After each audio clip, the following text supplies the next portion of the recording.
अजीज तलबा, आज हम डिस्कस करेंगे थर्मल पावर प्लांट के मेन कंपोनेंट। असल में थर्मल पावर प्लांट का जो प्लांट है उसका हम पहले डिस्कस कर चुके हैं कि ये ऐसा पावर प्लांट है जो हम स्टीम की मदद से चलाते हैं। और उसके आगे मेन कंपोनेंट आज हम डिस्कस करेंगे। सबसे जो पहला कंपोनेंट है वो है बॉयलर।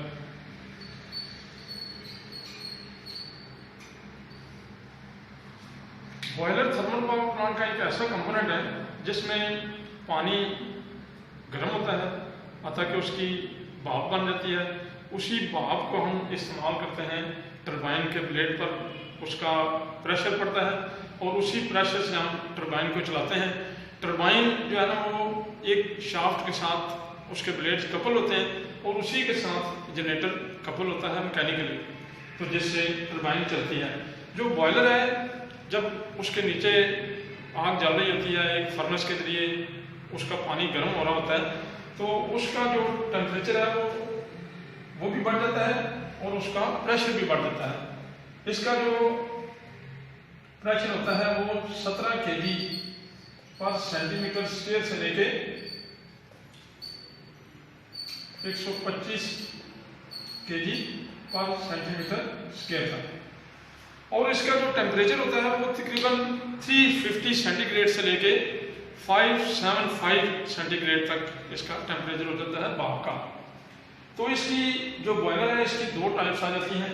एक है water tube boiler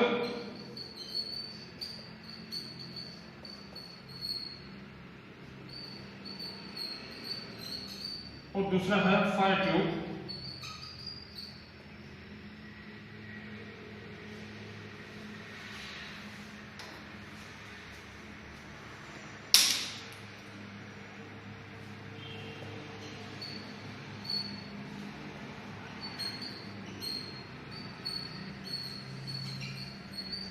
fire tube boiler, इनमें फ़र्क क्या है कि जो वाटर ट्यूब बॉयलर है इसकी जो ट्यूब्स हैं उनमें पानी होता है और इसके इर्द गिर्द जो है ना वो हरारत होती है जो जिससे फ्लू गैसेज से ये पानी गर्म होता है। और जो फायर ट्यूब बॉयलर है उसकी ट्यूबों के अंदर गैसेज होती हैं और उसके गिर्द पानी होता है। उसके बाद जो इसका नेक्स्ट कंपोनेंट है वो है इकोनोमाइजर।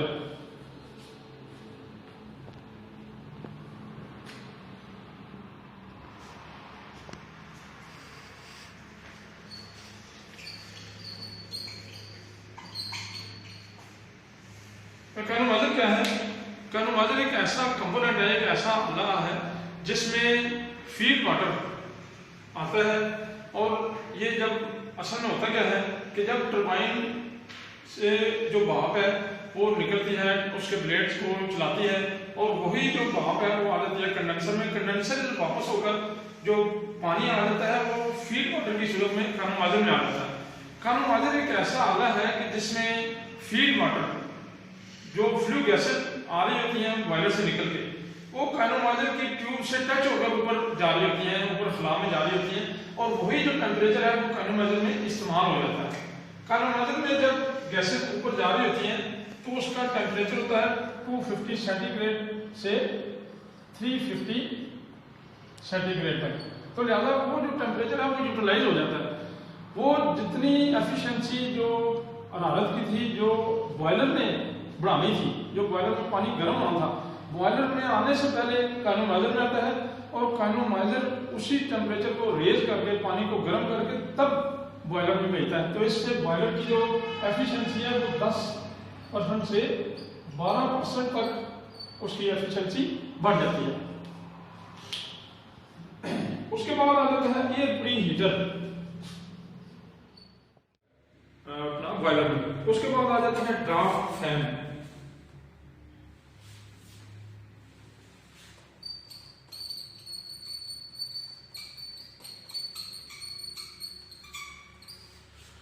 ड्राफ्ट फैन जो थर्मल पावर प्लांट में उसमें दो ड्राफ्ट फैन इस्तेमाल होते हैं।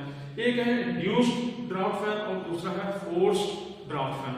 जो फोर्स्ड ड्राफ्ट फैन है वो जो हमने एयर प्री हीटर में हमने डिस्कस किया था ना, एयर प्री हीटर में जो एयर होती है उसको प्रेस प्रेशर के साथ भेजता है अपना फर्नेस में, ताकि बर्निंग पर्पज के लिए जो ऑक्सीजन चाहिए होती है वो यहाँ पे अवेलेबल करता है। दूसरा जो इंड्यूस्ड ड्राफ्ट फैन है उसका मकसद ये होता है कि जो गैसेज फ्लू गैसेज निकल रही होती हैं ऊपर चिमनी की तरफ आ रही होती हैं, उनको इंड्यूस करना, उनको बाहर निकालने के लिए वो मददगार साबित होता है।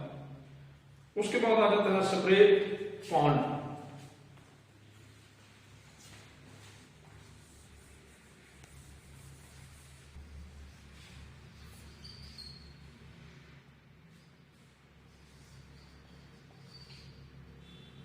स्प्रे पॉन्ड क्या है कि एक तालाब है, बड़ा तालाब है, क्योंकि जो स्टीम निकल रही होती है, जो कंडेंसर में आ रही होती है, उसको ठंडा करने के लिए काफ़ी ज़्यादा पानी की ज़रूरत होती है। तो यहाँ से पानी हम लेते हैं और कंडेंसर को ठंडा करने के बाद कंडेंसर में जो सर्किट चल रहा होता है भाप का वो लेता है, जो कंडेंसर में भाप है सिर्फ उसको हमने ठंडा करना है, उसकी ट्यूब्स के ऊपर पानी गिरता है और वो हम तालाब से लेते हैं। तालाब से लेने के बाद दोबारा वही पानी भाप को ठंडा करने के बाद दोबारा उसी तालाब में आ जाता है, उसी सोर्स में वापस आ जाता है। उसके बाद आ जाता है कूलिंग टावर।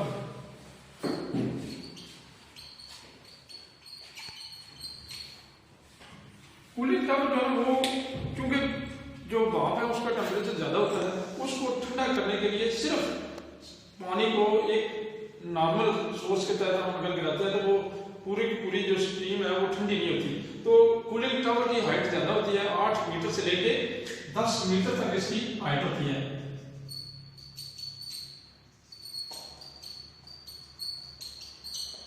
तो पानी ऊपर से गिरता है और ऐसे फुहार की शक्ल में नीचे उन ट्यूब्स को ठंडा करने के बाद जो स्टीम है उसको ठंडा करने के बाद दोबारा अपने सोर्स में वापस आ जाता है। उसके बाद आ जाता है अल्टरनेटर।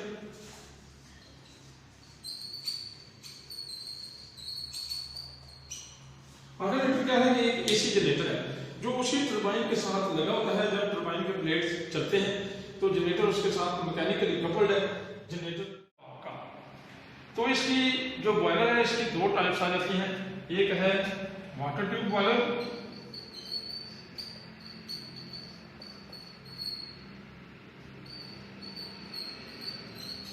और दूसरा है फायर ट्यूब।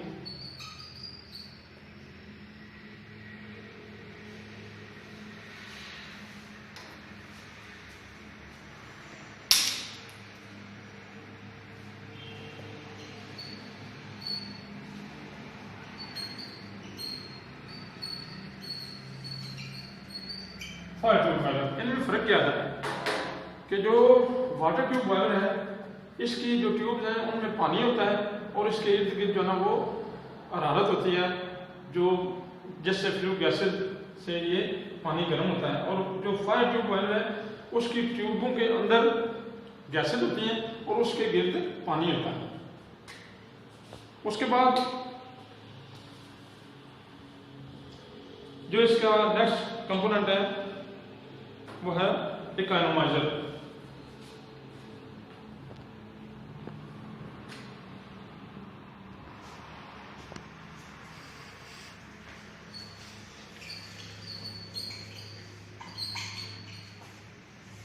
इकोनोमाइजर क्या है?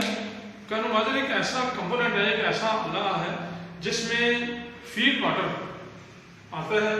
और ये जब असल में होता क्या है कि जब टरबाइन से जो भाप है वो निकलती है उसके ब्लेड्स को चलाती है और वही जो भाप है वो आ जाती है कंडेंसर में। कंडेंसर से वापस होकर जो पानी आ जाता है वो फीड वाटर की सूरत में इकोनोमाइजर में आ जाता है।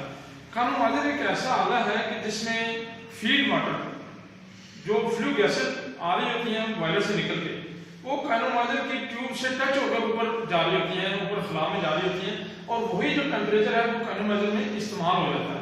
इकोनोमाइजर में जब गैसेज ऊपर जा रही होती हैं तो उसका टेम्परेचर होता है 250 सेंटीग्रेड से 350 सेंटीग्रेड तक। तो लिहाजा वो जो टेम्परेचर है वो यूटिलाइज हो जाता है। वो जितनी एफिशिएंसी जो हरारत की थी जो बॉयलर ने बढ़ानी थी, जो बॉयलर में पानी गर्म होना था, बॉयलर में आने से पहले इकोनोमाइजर में आता है और इकोनोमाइजर उसी टेम्परेचर को रेज करके पानी को गर्म करके तब बॉयलर में भेजता है। तो इससे बॉयलर की जो एफिशिएंसी है वो 10% से 12% तक उसकी एफिशिएंसी बढ़ जाती है। उसके बाद आ जाता है air pre heater, super heater.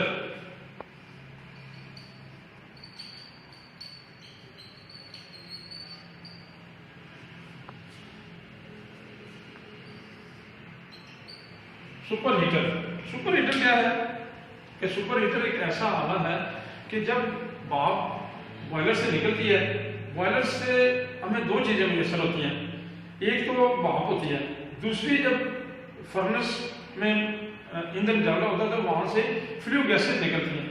जो भाप है वो आ जाती है टरबाइन को चलाने के लिए, और जो फ्लू गैसेज है वो ऊपर चिमनी के रास्ते उन्होंने ऊपर खारिज होना होता है, और यहाँ से जो सुपर हीटर है उसकी ट्यूब से गुजर कर ऊपर खला में जाती है, एक डक्ट होती है, वहां से उस डक्ट के रास्ते ऐसे ट्यूब में से गुजर रही होती है, और जो फ्लू गैसेज है उसको टच करके ऊपर गुजर रही होती है। और सुपर हीटर का जो मेन फंक्शन है वो क्या है कि जो एक भाप का टेम्परेचर होता है, सैचुरेशन टेम्परेचर से भी ज्यादा उसका टेम्परेचर एक्सीड कर देती है।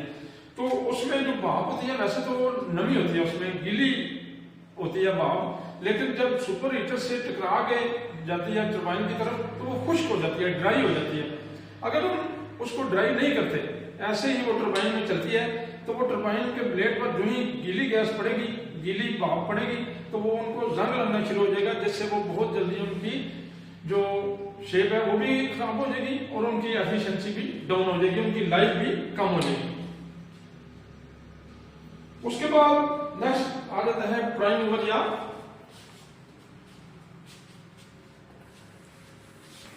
टरबाइन।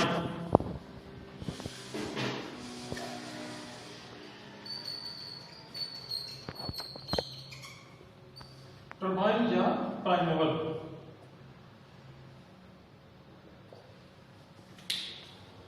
तो टरबाइन क्या है कि एक प्राइम मूवर के तौर पे जब हमने जनरेटर को चलाना है तो जनरेटर ऑलरेडी टरबाइन के साथ कपल्ड होता है, टरबाइन के ब्लेड पर भाप पड़ती है और टरबाइन के ब्लेड चलना शुरू हो जाते हैं।